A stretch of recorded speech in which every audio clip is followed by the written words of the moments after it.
The sky above the ancient, gray stone chapel was a bruised purple, the storm clouds gathering with an almost deliberate gentleness. Beneath this increasingly heavy sky, the guests spilled from luxurious cars, dressed in silk and velvet, their laughter a bright, celebratory hum. They were completely absorbed in the moment, unaware that the tempest they should fear was not meteorological but deeply human.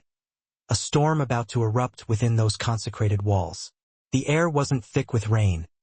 It was taut with the quiet, agonizing tension of a father's protective love. That father, Mr. Ryan Solberg, a titan of industry whose name graced skyscrapers and whose fortune was counted in the high millions, stood hidden outside the wrought iron gates. He was unrecognizable, cloaked in the pathetic vulnerability of poverty. His clothes were filthy, tattered remnants, smelling of damp earth and stale sweat. A thick, matted beard, dusted with ash and grime, obscured the sharp, commanding features known in every boardroom. Not a single person, not the bowing valet, nor the gossiping society matrons, and certainly not the supremely confident groom who had pledged love everlasting to his daughter Arwen, recognized the man beneath the rags. Ryan's sole, agonizing purpose this pivotal morning was a final, desperate examination. To probe the true character of the young man who was about to take possession of the most precious thing in his life. He sought not to find fault, but to confirm integrity. Yet, as he watched, a cold certainty settled in his stomach, anticipating an outcome so devastating it would shatter Arwen's perfect world before the bells even chimed for the ceremony. If you hold fast to the belief that empathy and the grace of second chances can truly redeem our world, then please pause here to like this story, offer a comment, share this message widely, and subscribe to the community at Kindness Corner. Let us know below. Where in the world are you watching this story unfold today? Inside, the musicians were polishing their final chords, their instruments humming a vibrant, false prelude. The red velvet aisle awaited the procession. Arwen, radiant and breathtaking in her intricate lace gown, stood sequestered in the bridal room. Her voice trembled not with fear, but with the fragile weight of hope as she rehearsed her vows.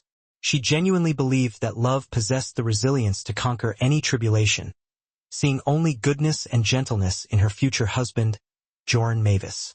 Ryan, however, was a man hardened by decades navigating the vicious undercurrents of high finance and the bitter disillusionment of familial betrayal. He saw the world clearly.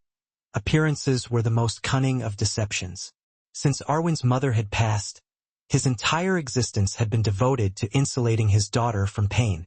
When he detected an unnatural sheen, a falseness, in Joran's too smooth smiles and perfectly rehearsed deference, he knew he had to act. He needed to ascertain whether this young man valued human dignity and character over mere convenience and wealth. Carrying a cumbersome burlap sack weighted with recycled glass and empty bottles, Ryan deliberately adopted a pronounced, painful limp. He moved agonizingly slowly toward the chapel entrance, perfecting the persona of the discarded. His clothes smelled potently of earth and neglect. His hands were darkened with soot and grime. The arriving guests, the epitome of polished society, recoiled visibly. Their eyes flicked over him with cold, rapid dismissal, and they pulled their expensive fabrics closer, whispering their discomfort, stepping aside as if his very presence was a contagion contaminating the rarefied air. Ryan silently absorbed every cutting judgment, every dismissive glance, allowing them to further etch the reality of the disguise. All that mattered now was the reaction of the groom. Joran Mavis arrived moments later, flanked by an entourage of impeccably suited groomsmen, his towering self-assurance palpable. He adjusted his silk lapels, offering a triumphant, proprietary smirk to the cameras. But the smile vanished the instant his eyes locked onto the figure of the old peddler near the entrance. His expression instantly curdled into pure, unadulterated disgust. Ryan watched from across the manicured courtyard as Joran narrowed his eyes, a look that communicated that poverty itself was a personal affront. Ryan took a deliberate, fumbling step closer, clumsily shifting his heavy sack. That intentional slowness was all the catalyst Joran needed. Joran snapped, He marched toward the old man, his movement sharp and aggressive, anger flashing across his face like a polished weapon. Without the slightest hesitation, Joran began to viciously scold him, his voice pitched loud enough to carry through the courtyard. He accused the peddler of consciously trying to destroy the sanctity of the day, using language that stripped the man of all worth, calling him vermin, telling him to vanish before his filth could stain the wedding's grandeur.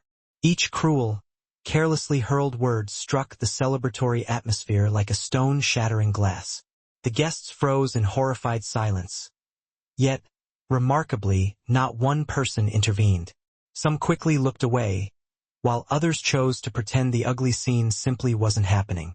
It was then that Arwen, drawn by the commotion and the raised, hateful voices, stepped through the grand chapel doors.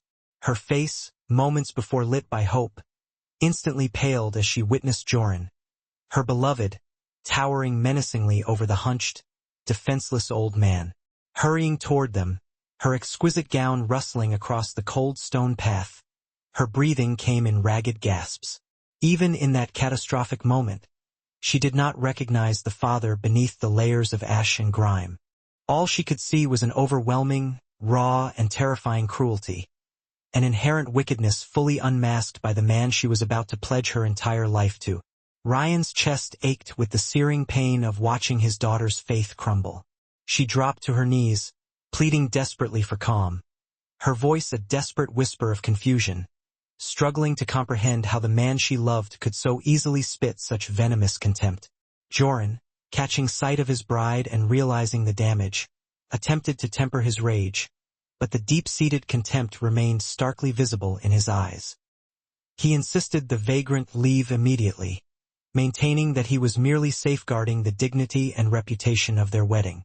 Ryan gently raised his face, his gaze meeting Joran's furious glare with a quiet, profound sadness that held the weight of a life of hard lessons. In that searing instant, the test was complete. He knew everything. Slowly, deliberately, Ryan unbound the coarse rope belt holding his ragged trousers. He allowed the heavy burlap sack to slip from his grip and fall with a dull thud onto the pristine stone. Then, with agonizing slowness, he lifted his hand to his face, peeling away the dusty, synthetic beard. It was a mask dropping, revealing the sharp, familiar features of the father the groom had never bothered to meet. Yet a man who, regardless of status, deserved basic human respect. A collective, audible gasp tore through the stunned assembly as recognition dawned like a brutal sunrise. Arwen's breath hitched violently. Her eyes grew impossibly wide with disbelief, her lips trembling as the single, fragile word escaped. "Father!" Joran stumbled backward several steps, raw panic flooding his features, stripping away all his false bravado. He desperately tried to manufacture explanations, claiming ignorance, swearing he thought the man was a dangerous intruder. But the devastating truth was already irrevocably exposed for all to see. It was a truth Joran could not conceal, not even behind the most sacred, elaborate wedding vows. Ryan did not immediately reply to Joran's pathetic pleas. Instead, he fixed his gaze solely on his daughter, the weight of a lifetime of fierce, unwavering love pressing behind his tired eyes. The disguise had successfully concealed his vast material wealth, but it could never mask the boundless devotion he held for her. When he finally spoke, his voice was measured and weary, yet imbued with unbreakable authority. He explained that his test was not designed to inflict humiliation, but fundamentally to protect Arwen from constructing her future upon a foundation of cold, calculated deceit. With every syllable, Arwen's heart fractured further, the crushing realization sinking in that the man she had chosen had failed the most elementary assessment of human character. Simple kindness to a stranger. A profound, painful silence descended upon the chapel. The joyous energy of the celebration had utterly dissolved into heartbreaking sorrow. Arwen rose with fragile dignity, her beautiful wedding gown shimmering softly in the fading sunlight as tears carved paths down her cheeks. She understood now. A marriage rooted in mutual respect might withstand any storm, but one built on contempt and cruelty would inevitably collapse under its own moral weight. If this segment of the story has profoundly affected your perspective, Please honor the message by liking the video, sharing this crucial reminder with someone seeking hope, and subscribing to Kindness Corner for more narratives that illuminate what truly holds value in life. With steadying but visibly trembling hands, Arwen removed her delicate veil, folding it meticulously before placing it on a nearby wooden bench. She walked directly toward her father and enveloped him in a fierce, anchoring embrace, burying her face into his shoulder. Ryan held her close, whispering assurances that she deserved a love that elevated her spirit, not one that habitually sought to demean others. Joran began to move toward them, but Arwen simply raised a hand, stopping him instantly. A silent, powerful gesture that needed no accompanying words. Her silence was far more condemnatory than any spoken argument could have been. The wedding ceased immediately. The guests quietly, somberly dispersed, carrying away a potent, unforgettable lesson learned on what should have been a day of joy. Ryan led his daughter away from the shattered spectacle and toward a future still rich with possibility, where her heart could begin the long process of healing and where, one day, she might encounter a man whose character glowed brighter than any material wealth or cultivated reputation. Please share in the comments below which specific part of this story resonated most deeply with your spirit. In the final, clear moment, Arwen grasped an essential truth. Genuine love is never quantifiable by extravagant ceremonies or flawlessly polished appearances, but exclusively by the tenderness and respect one extends to the world, particularly to those from whom they stand to gain absolutely nothing. Sometimes, the most significant blessings are the heartbreaks that shield us from even deeper, more lasting pain.